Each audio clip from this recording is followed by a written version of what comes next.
الله ونعم الوكيل نعم المولى ونعم النصير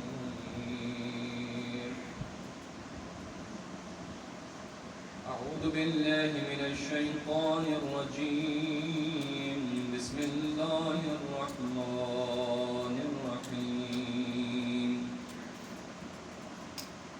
الحمد لله رب العالمين بارئ الخلائق أجمعين ثم الصلاة والسلام على سيدنا محمد وآله الطيبين الطاهرين سيما على صاحب الدعوة النبوية والصولة الحيدرية والعصمة الفاطمية والحلم الحسنية والشجاعة الحسينية والعبادة السجادية والصبر السجادية والمآثر الباقية والآثار الجعفرية والعلوم الكاظمية والحجج الرضبية والجود التقوية والنقاوة النقوية والهيبة العسكرية والغيبة الإلهية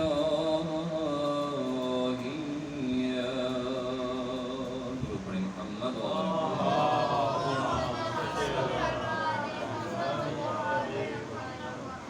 فقد قال رسول الله صلى الله عليه وآله وسلم من مات ولم يعرف إمام زمانه مات ميتة جاهلية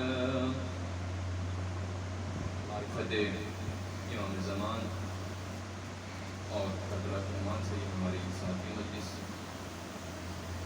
ان سے پہلے مجالس میں تقریباً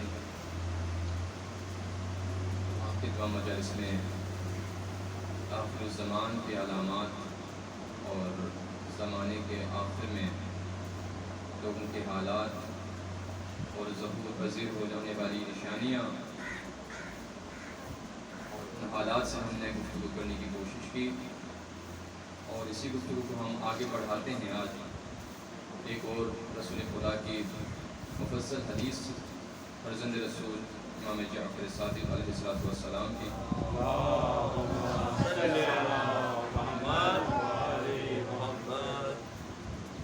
کہ دامن وقت میں اتنا وقت نہیں ہوتا، اس لیے میں متن لے کر نہیں آیا ہوں، آج صرف ترجمہ پر ہم اتفاق کریں گے کہ یہ جو حدیث ہے یونس بن یعقوب راوی ہیں، وہ کہتا ہے کہ میں نے سنا امام جعفر صادق کو یہ فرماتے ہوئے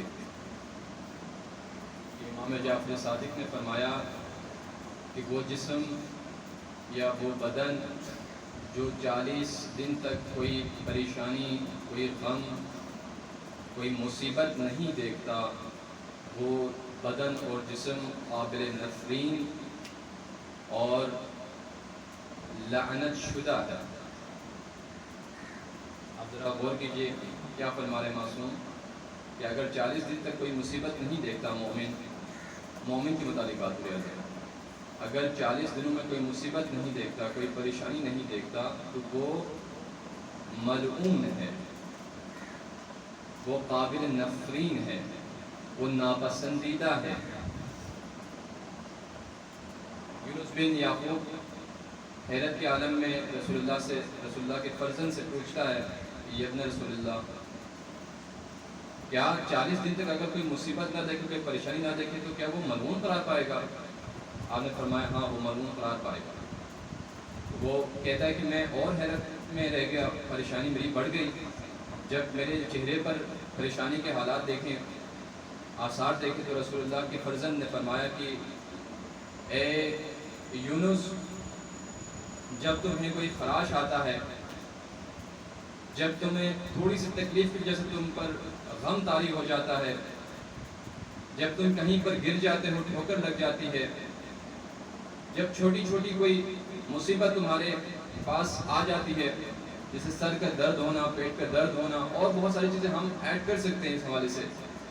مثلا کسی ضروری کام سے آپ نے جانا تھا، آپ نہیں جا سکے، کوئی مانے آ گیا، بارش ہو گئی، آپ نہیں جا سکے. گاڑی آپ نے سٹارٹ کرنا شروع کر دیا لیکن گاڑی سٹارٹ نہیں ہو رہی ہے. آپ نے موٹر آپ نے سٹارٹ کر دیا، دیکھا کہ تیل خالی ہے، اس میں تیل ہی نہیں ہے. ایسے مسئلہ مسائل ہمارے ساتھ ہوتے رہتے ہیں. تو رسول خدا کے فرزند نے فرمایا یہ جو چھوٹی چھوٹی پریشانیاں ہیں یہی مصیبت اور بلا ہے اللہ کی طرف سے. اور یہ مصیبت اور بلا کیوں آ جاتے ہیں؟ فرزند رسول فرماتے ہیں کہ یہی مصیبت اور بلا ہے کہ جن کے ذریعے اللہ تعالیٰ اپنے بندے کو اپنے پاس اپنے قرب میں جگہ بھی عنایت کرتا ہے، ساتھ ساتھ اس کے جتنے بھی گناہ ہیں اسے معاف بھی کر دیتا ہے. یعنی کس قدر کریم ہے خداوند متعال کی ذات کہ وہ بہانے تلاش کرتا ہے، بہانے سے ہمارے تمام گناہوں کو بخش دینا چاہتا ہے. کہ اگر خراش بھی آ جائیں، ہمیں تو پتہ ہی نہیں ہے، خراش بھی آ جائیں، درد محسوس ہوتا ہے، تھوڑی دیر کے لیے ہم غمگین ہو جاتے ہیں، خون نکل گیا، بچہ گر گیا، تو باپ پریشان ہو گیا، ماں پریشان ہو گئی. یہی پریشانی سبب بن جاتی ہے کہ اس کے گناہ بخش دیں. اب ہم سے سوال لوگ کرتے ہیں کیا اتنے پریشانی ہیں، اتنی مشکلات ہیں کہ ختم ہی نہیں ہوتے. ایک تو ہم نے یہ بیان کر دیا تھا احادیث میں کہ آخر زمان کی نشانیوں میں سے ایک یہی ہے کہ پریشانیاں مشکلات زیادہ بڑھیں گے، اور وہاں وہ لوگ ثابت قدم رہیں گے اپنے ایمان پر جن کا ایمان اللہ سے مضبوط ہوگا، اپنے امام وقت سے مضبوط ہوگا، جنہیں اپنے امام وقت کی معرفت ہوگی. انہیں پتہ چلے گا کہ مصیبتوں پر چلنا ان کے لیے گویا نعمت ہے. اب آپ سمجھ سکتے ہیں کہ اگر کوئی ہم سے سوال کرے یہ مصیبتیں، یہ پریشانیاں، یہ کیسے نعمت ہو سکتی ہیں. میں آپ کو ایک واقعے کے ذریعے 2-4 دنوں کے ہم نے واقعے نہیں سنا ہے، آج بچے یہاں پر ہیں تو ہم 1-2 واقعے سنا دیتے ہیں تاکہ بچے بھی توجہ کریں، غور سے سنیں. بہت سارے لوگوں کو ہم نے سنا یہ کہتے ہوئے کہ ایک تو دو قسم کے لوگ آپ 2 گروہ میں تقسیم کریں. ایک گروہ وہ ہیں جو کہتے ہیں کہ ہماری پریشانیاں ختم ہی نہیں ہوتی، ایک پریشانی آ جاتی ہے اس کے حل کے لیے ہم نکلتے ہیں، وہ ختم نہیں ہوتی کہ دوسری پریشانی آ جاتی ہے. کہ دوسرا گروہ وہ ہے، بہت کم لوگ ہوتے ہیں ان میں، کہ اللہ کا شکر ہے کہ آج تک ہم نے کوئی مصیبت دیکھی نہیں، کوئی پریشانی نہیں دیکھی. اللہ دیتا ہے، ہم خرچ کرتے ہیں، مولا کے ہم ماننے والے ہیں، مولا دیتا ہے، ہم خرچ کر دیتے ہیں. ایسے لوگ ہیں اور خود میں نے بھی سنا ہے، میں نے بھی ان کا سامنا کیا ہے. رسول خدا صلی اللہ علیہ وسلم ایک دن کسی چاہنے والے کی دعوت پر ان کے گھر چلے جاتے ہیں. ابھی کھانا نہیں لگا تھا، آپ تشریف فرما تھے، دیکھا کہ اس گھر کی دیوار پر جو بالکل چھوٹی سی دیوار تھی، پتلی سی دیوار تھی، اس پر ایک مرغی بیٹھی ہوئی ہے اور وہ مرغی انڈا دیتی ہے اسی دیوار پر. انڈا دے کر وہ چلی جاتی ہے. پیغمبر دیکھ رہے ہیں، آپ نظر فرما رہے ہیں اس پر، اور یہ پریشانی کی حالت میں ہے آپ کی اس مرغی نے اس پتلی سی دیوار پر انڈا دے کر وہ چلی گئی مرغی، اور انڈا بھی نہیں گرا ہے. جب آپ اس پریشانی کی حالت میں، حیرت میں آپ جب تھے، تو وہ صاحب خانہ آیا اور آپ سے پوچھا کہ یا رسول اللہ آپ حیرت کیوں ہیں؟ آپ حیرت کی نظر سے اس انڈے کی طرف آپ دیکھ رہے ہیں. تو رسول خدا نے فرمایا کہ میں حیرت ہوں واقعا، کہ جس جگہ پر انڈے کے لیے جگہ ہی نہیں ہے، وہ اس جگہ سے انڈا جو ہے وہ ٹھہرا بھی ہوا ہے، وہ انڈا گرا بھی نہیں، مرغی بھی چلی گئی اور انڈا بھی نہیں ٹوٹا. تو اس نے کہا کہ اللہ کا شکر ہے کہ اللہ نے آج تک ایک انڈا جتنا جو ہے وہ نقصان مجھے نہیں دیا ہے. ایک انڈا جتنا نقصان میرا نہیں ہوا ہے آج تک. اس قدر اللہ کا مجھ پر لطف و کرم ہے. یقیناً آج کے لوگ اگر یہ سنیں گے تو اس کی تعریف کریں گے، کہیں گے اللہ کا بڑا نظر کرم ہے، تم پر کوئی نقصان ہی نہیں ہوتا تمہیں. لیکن رسول اللہ سے کوئی پوچھے کہ یہ نقصان ہے یا اس کے لیے نعمت ہے، یہ سننا تھا. رسول خدا اپنی جگہ سے اٹھے اور چلے گئے. وہ پیچھے پیچھے جا رہے ہیں، یا رسول اللہ مجھ سے کیا تقصیر ہوئی، میں نے کیا خطا کی، آپ کیوں میرے گھر سے جا رہے ہیں؟ ابھی کھانے کا ٹائم آ گیا ہے، آپ کھانا کھائے بغیر، نوش کیے بغیر آپ چلے جا رہے ہیں. تو رسول خدا نے فرمایا کہ میں اس خوف سے جا رہا ہوں تمہارے گھر سے کہ خدا نہ کرے کھانا کھاتے وقت اللہ کا عذاب آ جائے تم پر، اور تمہارے اوپر آنے والا عذاب میں بھی شامل حال نہ ہو جاؤں، میں بھی شامل نہ ہو جاؤں. اس خوف سے میں نے تمہارا گھر چھوڑ دیا ہے۔ پریشان کو پوچھے یا رسول اللہ کیا ہے عذاب کا؟ عذاب مجھ پر؟ حالانکہ کوئی میں نے گناہ کیا، کوئی مجھ سے تقصیر بھی ہے۔ کہا کہ تم کرتے کیا ہو، تمہارا اعمال کیا کیا ہیں کہ جن کی وجہ سے اللہ نے تمہیں آزمایا نہیں ہے ابھی تک، اللہ نے تم پر مصیبت نہیں ڈالی، اللہ نے تمہارے لیے مصیبت کا انتخاب نہیں کیا، تمہیں مشکل میں نہیں ڈالا، تم سے کچھ نقصان نہیں کیا، کیا وجہ ہے؟ اس کے بعد رسول خدا صلی اللہ علیہ وسلم وہاں سے چلتے بنے اور آپ نے غصہ کیا اس بندے پر کہ تمہارے اعمال کیا ہیں جس کی وجہ سے تم یہ کہہ رہے ہو کہ آج تک تمہیں کوئی مصیبت نہیں آئی۔ اور خدا متعال قرآن میں کیا فرما رہے ہیں کہ جو مؤمنین ہوتے ہیں ہم ان کے جان میں، اموال میں، رزق میں، ہر چیز سے کسی چیز کو دے کر کے بھی انہیں آزماتے ہیں، تو کوئی چیز دے کر انہیں آزماتے ہیں۔ درود پڑھی محمد و آل محمد۔ لہٰذا عزیزاً ہمیں سمجھنے کی ضرورت ہے ہر مصیبت ہمارے اگینسٹ نہیں ہوا کرتی، ہر پریشانی جو آتی ہے جو ہم پر غم طاری ہوتا ہے، جن چیزوں کو ہم مصیبت سمجھ رہے ہوتے ہیں وہ ہمارے لیے گویا نعمت کا کام کر رہے ہوتے ہیں۔ اصل اللہ قرآن میں آیا تھا نا کہ گمان یہ ہے شاید ایسا ہو سکتا ہے کہ جس چیز کو تم مکروہ سمجھ رہے ہو، تمہارے خلاف سمجھ رہے ہو، تمہارے نقصان میں سمجھ رہے ہو، وہ تمہارے لیے اچھا ہو، اور جس چیز کو تم اپنے فائدے کے لیے سمجھ رہے ہو، فائدے مند سمجھ رہے ہو، وہ تمہارے نقصان میں ہو۔ یہ قرآن کی آیت ہے۔ اللہ کے دو فرشتے آ رہے ہیں،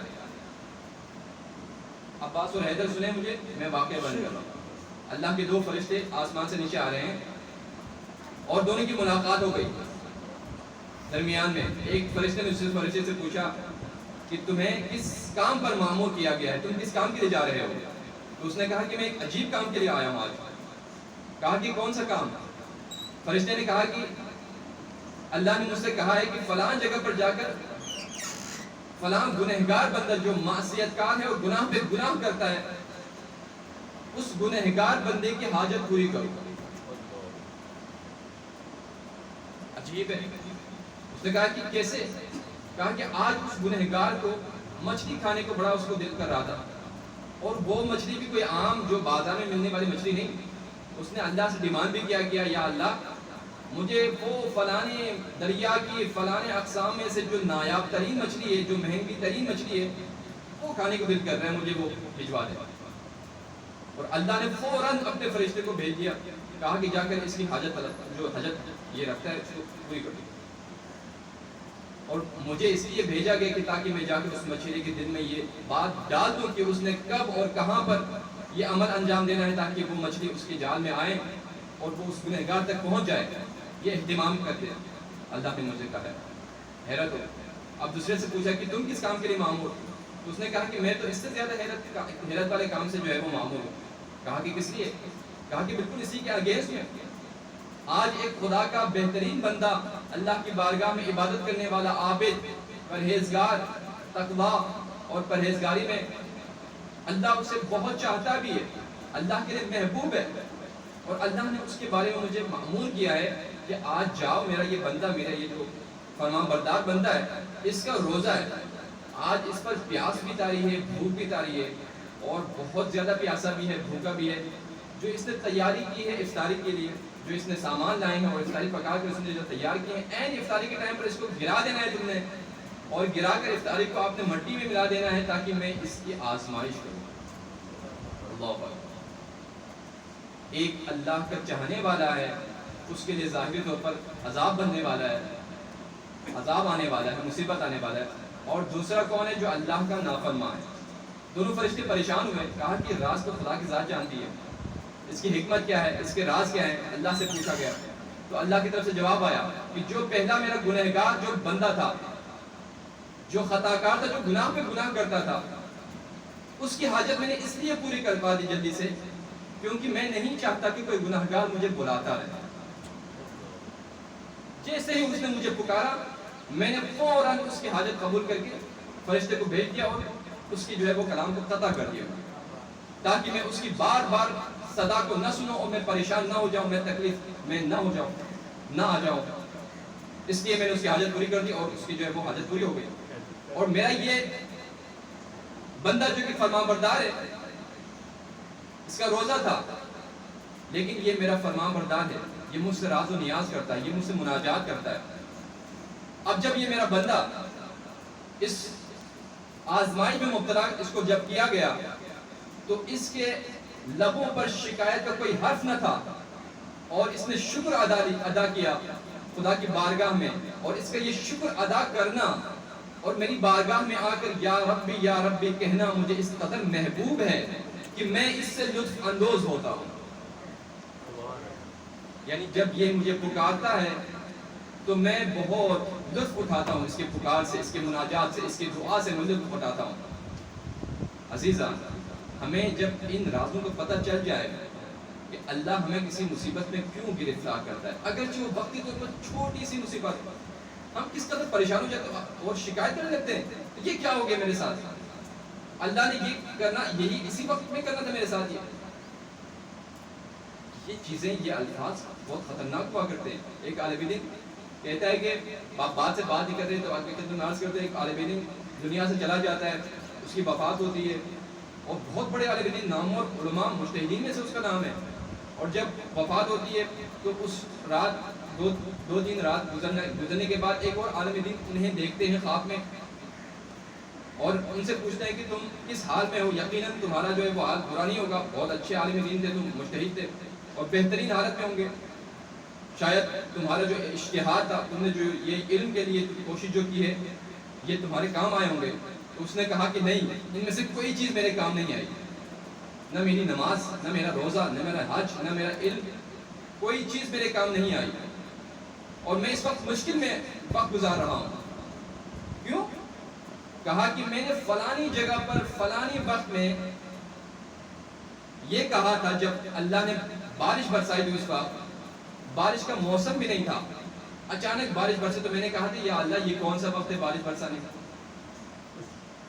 اور اسی جملے میں اللہ نے مجھے پکڑ لیا، اور ابھی تک اسی کے سوال جواب میں لگا ہوا ہوں۔ جس طرح سے پاکستان میں کسی کو انصاف ملنا جتنا مشکل ہے، وہی کام میرے ساتھ وہاں پر ہو رہا ہے۔ یہ جو جملے ہم بتا دیتے ہیں، یہ کون سا وقت ہے دھوپ پڑنے کا، یہ کون سا وقت ہے بارش ہونے کا، اب کراچی والے بھی سب یہی کہہ رہے ہیں جو بارشیں ہوئی ہے، یہ باتیں ریکارڈ ہو رہے ہیں، اور ایک ایسی ڈیوائس میں ریکارڈ ہو رہے ہیں کہ جہاں پر کوئی جو ہے خرابی کے امکان بالکل بھی نہیں ہے، اور اس دن جب ہمیں دکھائے جائیں گے تو ہم انکار کر دیں گے، پروردگار یہ میں نے کب کہا، یہ میں نے کب کیا، ایک گناہ کے بارے میں وہاں پر بھی جھوٹ بولیں گے جا کے، یہ میں نے کب کیا، یہ میں نے کب کہا۔ لہٰذا ہمیں پتہ چلنا چاہیے کہ خدا کی طرف سے جو مصیبتیں آتی ہیں، جو پریشانی آتی ہے، اگر اس کا راز پتہ چل جائے، اس کی راز ہمیں پتہ چل جائے، معلوم ہو جائے کہ خداوند متعال اپنے کسی خاص بندے کو، امام جعفر صادق علیہ السلام کے بعد آپ کے بابا امام محمد باقر علیہ السلام کی ایک اور حدیث ہے کہ جس میں آپ بیان فرما رہے ہیں کہ جب اللہ کسی کو اپنا دوست بنانا چاہتا ہے، جب اللہ کسی کو پسند کرتا ہے، اپنے محبوب بنانا چاہتا ہے، تو خدا اس کو ہر مصیبت میں مبتلا کر دیتا ہے۔ ہم دنیا کے معاملے میں یہ یقین رکھتے ہیں کہ دنیا میں ایک فوجی جو ہے آفیسر دوسرے پوسٹ پر جانے کے لیے ہر طرح کے مشقتیں کر کے آزمائش کے ساتھ وہ آگے بڑھنا چاہتا ہے، اور ہم کہیں گے کہ آزمائش کیوں، آپ آگے جائیے، جس طرح ایک سڑی کے اس کے بعد جو ہے وہ دوسرے آپ زینے پر پیر رکھ دیتے ہیں، اسی طرح سے آپ چلے جائیں، نہیں، ہر ادارے میں آپ دیکھیے ایک آفیسر اگر ایک پوسٹ سے دوسرے پوسٹ پر اگر ترقی کرتا ہے تو اس کے لیے آزمائشات ہیں، امتحانات ہیں۔ لہٰذا خدا کی بارگاہ میں محبوب بننے کے لیے بھی ایسا نہیں ہے کہ مفت میں محبوب بنتا جائے، خدا بھی آزماتا ہے۔ تو امام جعفر صادق کے بابا کیا فرما رہے ہیں، امام محمد باقر کیا فرما رہے ہیں کہ جب میں کسی بندے کو دوست رکھتا ہوں تو اسے محبوب ترین بنانا چاہتا ہوں، اسے مصیبت میں مبتلا کر دیتا ہوں اور اس کے اوپر مصیبت کی بارش برساتا ہوں، اور اس مصیبت کے نتیجے میں وہ ثابت قدم رہ کر جب مجھے پکارتا ہے تو میں اسے روحانی طور پر ترقی عطا کرتا ہوں۔ یہ میرے جملے ہیں، البتہ بس وہی ہے جہاں تک میں نے کہا مصیبت کی بارش برساتا ہوں۔ اور جب ہمیں ان رازوں کا پتہ چل جائے کہ اللہ مصیبتیں ان کے حق پر ڈال دیتے ہیں کہ جنہیں آپ تقرب دینا چاہتے ہیں، اپنا قرب دینا چاہتے ہیں، آپ روحانی اس کمال پر ہمیں فائز کرنا چاہتے ہیں، تو پھر ہمارے لیے وہ مصیبتیں مصیبت نہیں رہیں گے بلکہ وہ رحمت اور نعمت بن جائیں گے۔ اور جب ہم ائمہ اطہار علیہ السلام اور انبیاء کے زمانے پر نظر دوڑاتے ہیں اور ان کے زمانے پر مطالعہ کرتے ہیں تو ہمیں پتہ چلتا ہے کوئی بھی نبی کسی مصیبت سے بری نہیں ہوئے.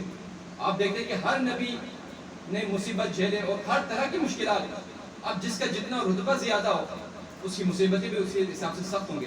میرے لیے اور آپ کے لیے شاید ایک خراش یہ مصیبت ہو، اس سے زیادہ ہم برداشت نہ کر سکے، شکایت کرنے لگے. لیکن ایک ہم سے زیادہ عرفان میں روحانی حوالے سے اس عظیم مرتبے پر فائز ہو جس کے لیے اس سے کہیں زیادہ سخت امتحانات ہوں. مثلا بچے کا دنیا سے چلے جانا، جوان بیٹے کے دنیا سے اٹھ جانا، عظیم مشکلات پریشانیوں کا سامنا کرنا. یہ ساری مشکلات پریشانیاں ان لوگوں کے حق میں آتے ہیں کہ جن کے ضرب جتنے ہوں اسی حساب سے اللہ انہیں آزماتا ہے. ایک مرتبہ درود پڑھیں محمد و آل محمد.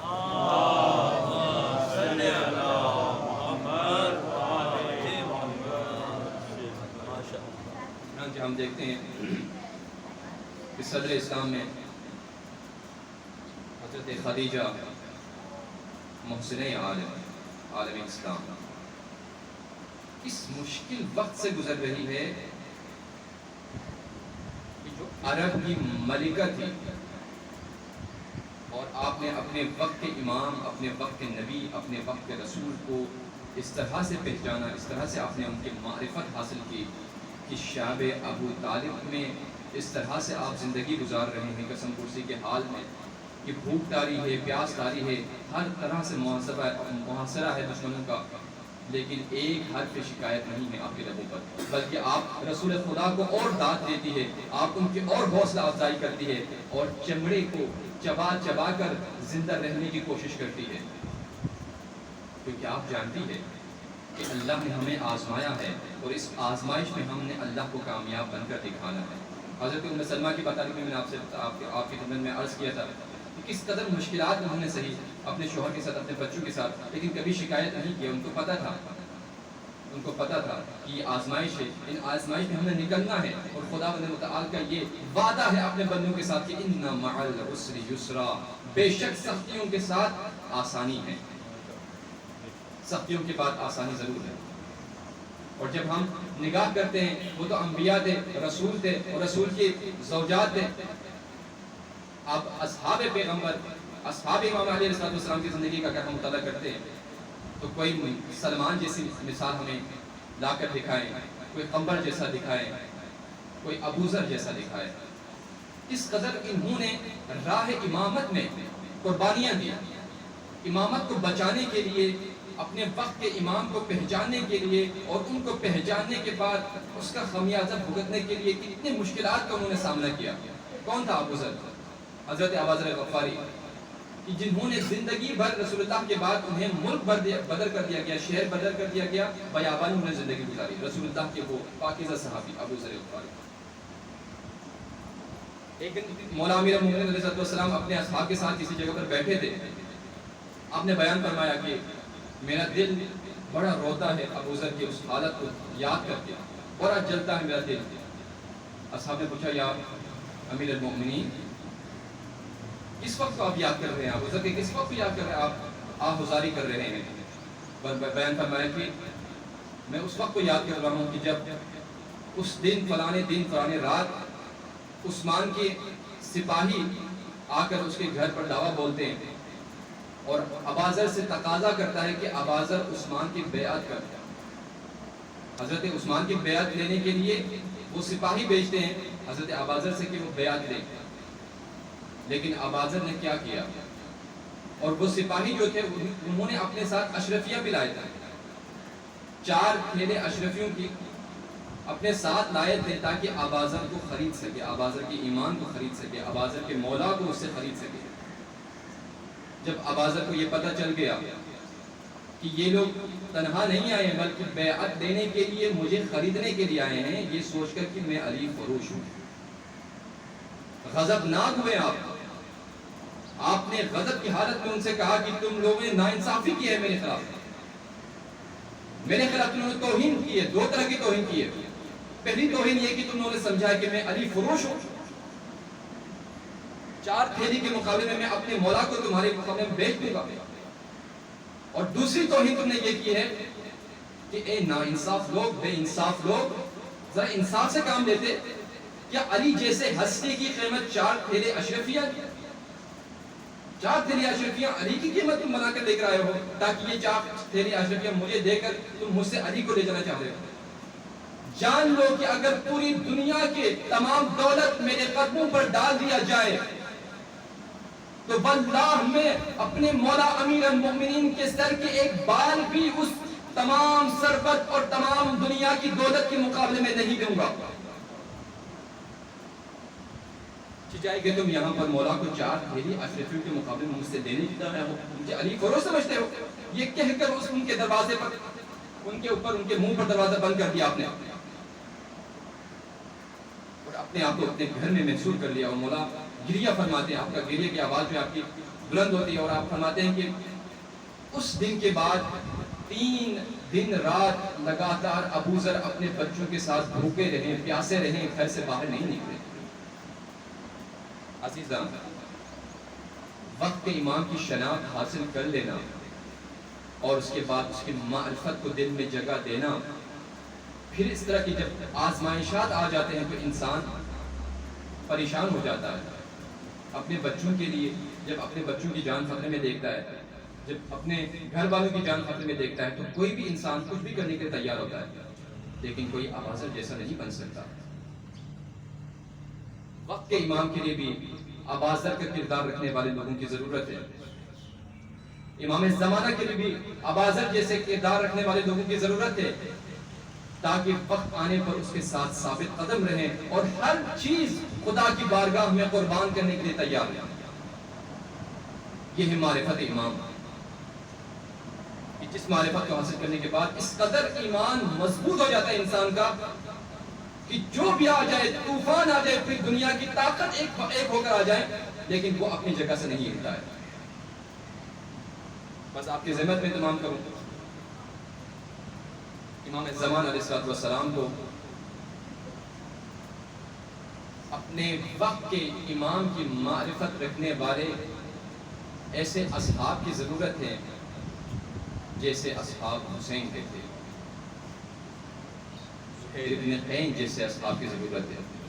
شب عاشور امام حسین علیہ السلام حجت پر حجت تمام کر رہے ہیں.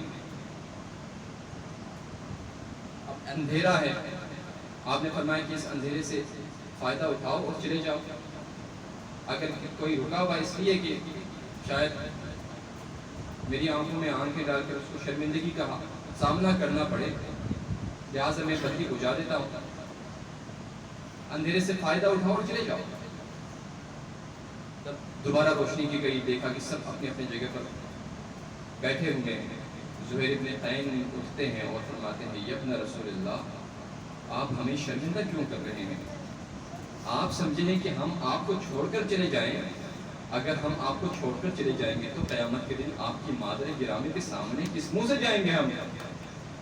اے فرزند رسول، اگر ہمیں ٹکڑے ٹکڑے کر دیے جائیں، 70 بار ہمارے جسم کے ٹکڑے کر دیے جائیں اور جلا دیے جائیں اور راکھ بنا کر اس کو ہوا میں اڑا دیے جائیں، اس کے بعد دوبارہ ہم سے پوچھیں کہ تمہاری کیا ضرورت ہے اور تمہاری کیا تمنا ہے، تو ہم یہی تمنا کریں کہ ہم دوبارہ دنیا میں بھیج دیا جائے تاکہ ہم دوبارہ حسین کے قدموں پر اپنے جان نشور کر سکیں.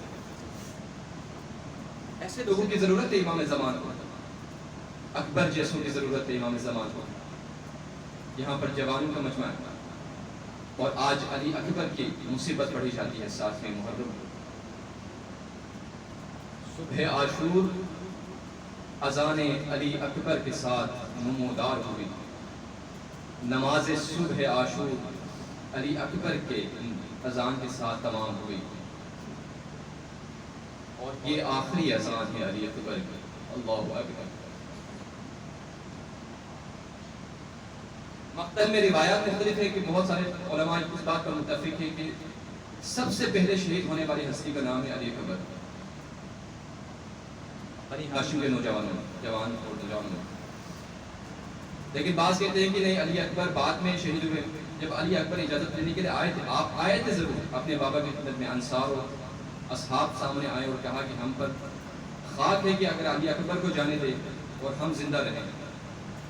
ایک ایک اصحاب جاتے ہیں، شہید جام شہادت نوش فرماتے ہیں، ایک ایک انصار جاتے ہیں، جام شہادت نوش فرماتے ہیں۔ ایک مرتبہ علی اکبر اپنے بابا کی خدمت میں آ کر فرماتے ہیں کہ یا میرے عزیز بابا جان، مجھے جہاد کے لیے اجازت دیجیے، رن میں جانے کے لیے اجازت دیجیے۔ امام حسین علیہ السلام نے تاخیر نہیں کی اپنے بچے کو اجازت دیتے ہوئے۔ جب قاسم آئے تھے، آپ نے سنا کہ جب قاسم آئے تھے، امام نے کہا کہ تم میرے بھائی کی آخری نشانی ہو، تمہیں میں کیسے اجازت دے سکتا ہوں؟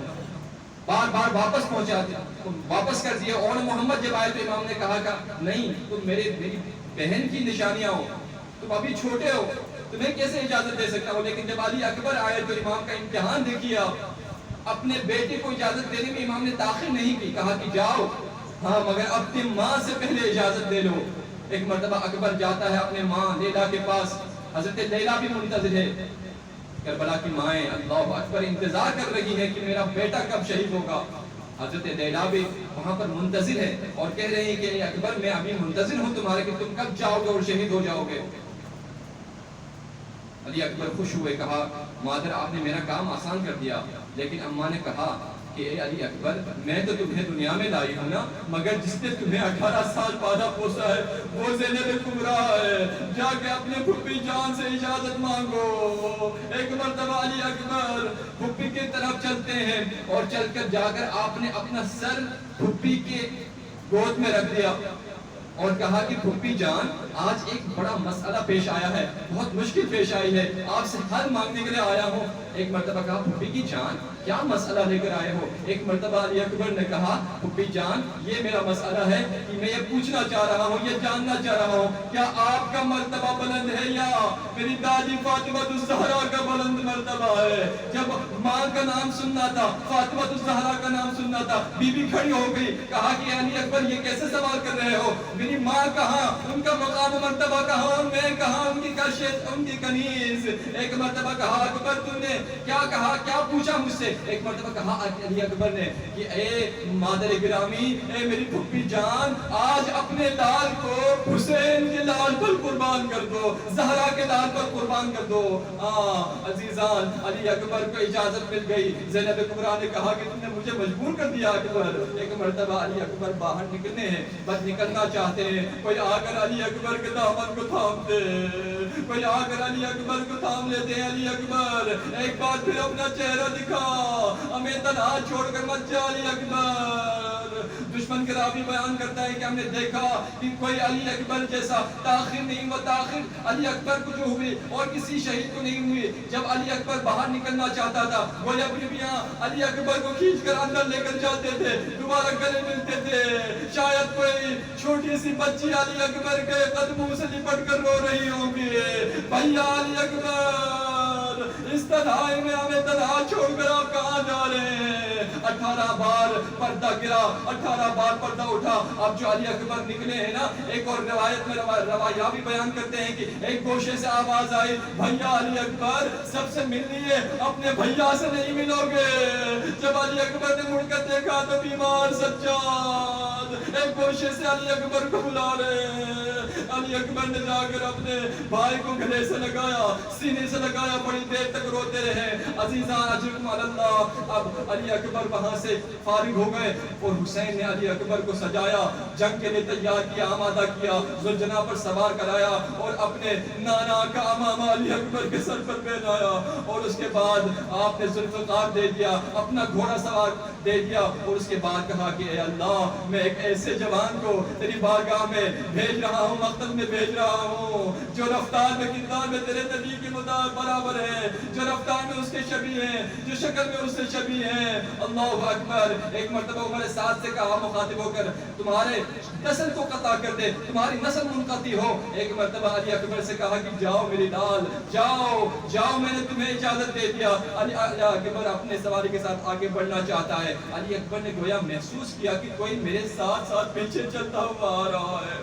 ایک مرتبہ علی اکبر نے مڑ کر دیکھا تو بوڑھا باپ بیٹے کی سواری کے پیچھے پیچھے آ رہا ہے. جیسے جیسے علی اکبر کی سواری تیز ہوتی جا رہی ہے ان کا قدم بھی تیز ہوتا جا رہا ہے. ایک مرتبہ علی اکبر نے گھوڑے کو موڑ کر علی اکبر نے پوچھا بابا آپ نے تو ابھی مجھے سوار کرایا, آپ نے تو ابھی مجھے اجازت دی تھی, بابا کیا ہو گیا کہ آپ میرے پیچھے چل کر آ رہے ہو. ایک مرتبہ حسین نے بہت سخت جملہ کہا, اے علی اکبر کاش تمہارا بھی کوئی میرا جیسا تیرا جیسا بیٹا ہوتا اور باپ بوڑھا ہوتا اور اس کے سامنے وہ مقتل کو مرنے جا رہا ہو تو وہ تمہیں پتہ چلتا کہ تمہارے دل پر کیا گزرتا ہے. اور اس کے بعد کہا کہ علی اکبر تم نہیں جا رہے ہو, میں اکل ہی جا رہا ہے.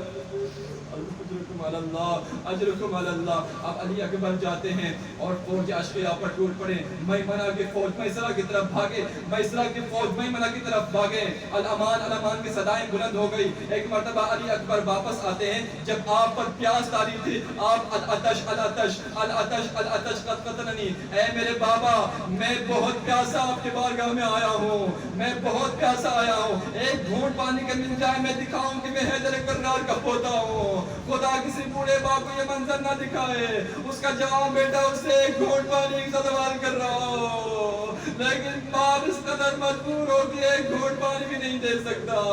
حسین نے کہا کہ اکبر اپنی زبان کو ذرا میرے منہ میں رکھو. علی اکبر نے زبان رکھی, فوراً کھینچی زبان, کہا کہ بابا بابا آپ تو مجھ سے کہیں زیادہ پیاسے ہو. کہا کہ علی اکبر جاؤ, تمہارے دادا علی مرتضیٰ کوثر کا جام لے کر تمہارا منتظر ہے, جاؤ علی اکبر خدا حافظ. اب جب علی اکبر گئے ہیں ایک مرتبہ پھر قہر بن کر گرے تمام لوگوں پر. اب الامان الامان کی صدائیں, اب یہ پیاسا کب تک لڑتا. حسین ٹیلے پر چڑھ کر علی اکبر کو دیکھ رہے ہیں. زینب کبریٰ خیمے کے در سے علی اکبر حسین کو دیکھ رہی ہے اور حسین کو دیکھ رہی ہے زینب کبریٰ. علی اکبر کی ماں دیکھ رہی ہے زینب کبریٰ کو مصلی پر. اللہ اکبر. اب علی اکبر کا جہاد مکمل ہو گیا.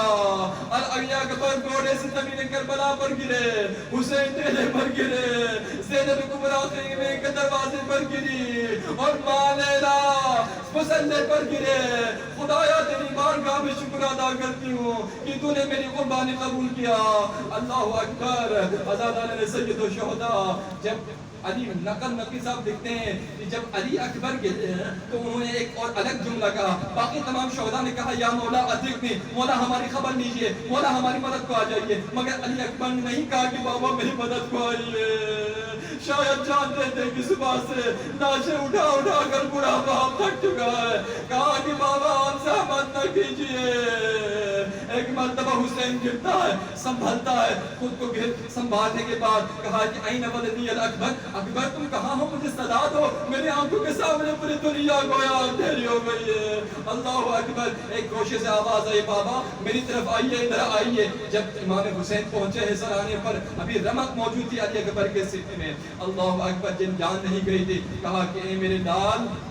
ایک مرتبہ حسین نے اپنے رخسار کو علی اکبر کے رخسار پر رکھ کر کہا کہ علی اکبر تیرے بعد اب اس دنیا میں خاک کے علاوہ کچھ نہیں, خاک ہو اس دنیا پر تیرے بعد. اور کہا کہ میں تجھے لے جانا چاہتا ہوں خیمے میں. ایک مرتبہ بوڑھا باپ ہے, جوان بیٹا ہے. اب آپ نے ایک ہاتھ علی اکبر کے گردن میں ڈالا اور دوسرے ہاتھ علی اکبر کے کمر میں ڈال کر اٹھانا چاہا, لیکن علی اکبر اٹھانا گیا. بوڑھا باپ ہے نا, یہ منظر کسی کو نہ دکھائے خدا.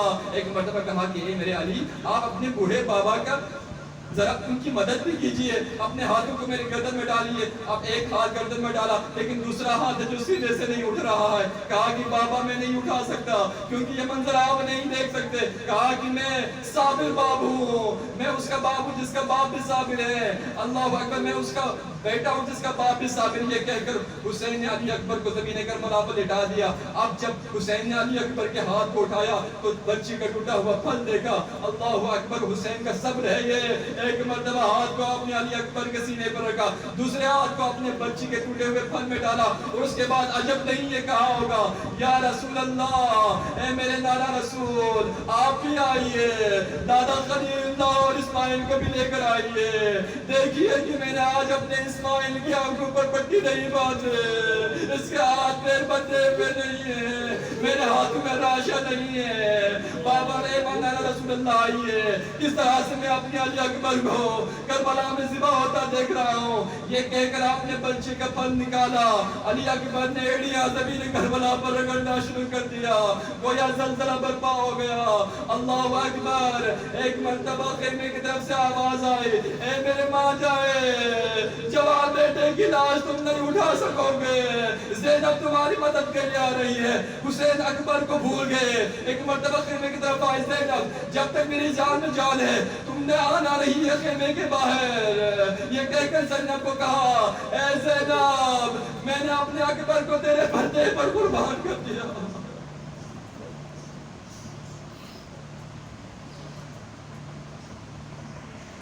اللہ اللہ